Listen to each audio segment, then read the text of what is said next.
നവരാത്രി ആഘോഷത്തിൻ്റെ ഭാഗമായി 108 ദുർഗാലയങ്ങളിലൊന്നായ കൊടകര പൂനിലാർക്കാവ് ദേവീക്ഷേത്രാങ്കണത്തിൽ ഒരുക്കിയ പഴക്കുല വിതാനം വർണ്ണാഭമായി.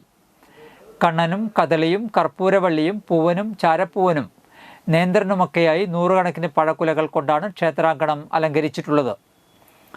നവരാത്രിക്കാലം തുടങ്ങിയാൽ പൂനിലാർക്കാവ് ദേവസ്വത്തിൻ്റെ ആഭിമുഖ്യത്തിൽ ദേശത്തിൻ്റെ വിവിധ ഭാഗങ്ങളിലുള്ള ഭക്തരുടെ പറമ്പുകളിൽ നിന്നും വെട്ടിക്കൊണ്ടുവരുന്ന കായക്കുലകൾ ക്ഷേത്രത്തിൻ്റെ കലവറയിൽ വെച്ച് പഴുപ്പിക്കും. തുടർന്ന് പൂജവെപ്പ് ദിവസം ക്ഷേത്ര നടപ്പുരയിൽ പ്രത്യേകം തയ്യാറാക്കിയ ഇരുമ്പിൻ്റെ ചട്ടക്കൂടിൽ കുലകൾ കെട്ടിത്തൂക്കുകയായി. ആദ്യ ദിവസം മുഴുവനായി പഴുത്തിട്ടില്ലെങ്കിലും ആദ്യ രാവ് പിന്നിടുമ്പോഴേക്കും പൂർണ്ണമായും സ്വർണ്ണവർണ്ണമാകും.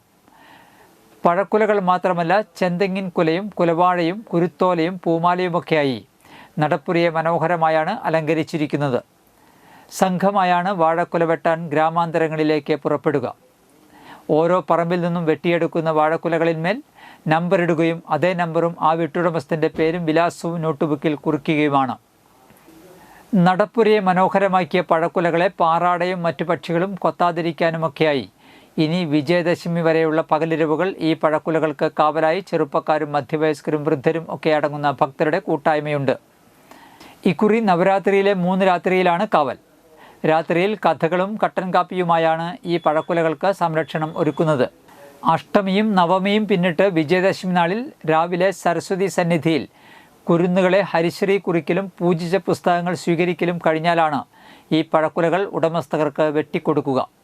കായക്കുലകളിലെ നമ്പറും നോട്ടുപുസ്തകത്തിലെ പേരും വിലാസവും ഒത്തുനോക്കി ആരുടെ കുലയാണോ വെട്ടിയതെന്ന് ഉറക്കെ വിളിച്ചു പറയും. ആ സമയത്ത് ഉടമസ്ഥർ അവരുടെ പഴക്കുലകൾ ഏറ്റുവാങ്ങും. ക്ഷേത്രത്തിലേക്ക് പഴക്കുലകൾ സമർപ്പിക്കുന്ന ഭക്തരുമുണ്ട്.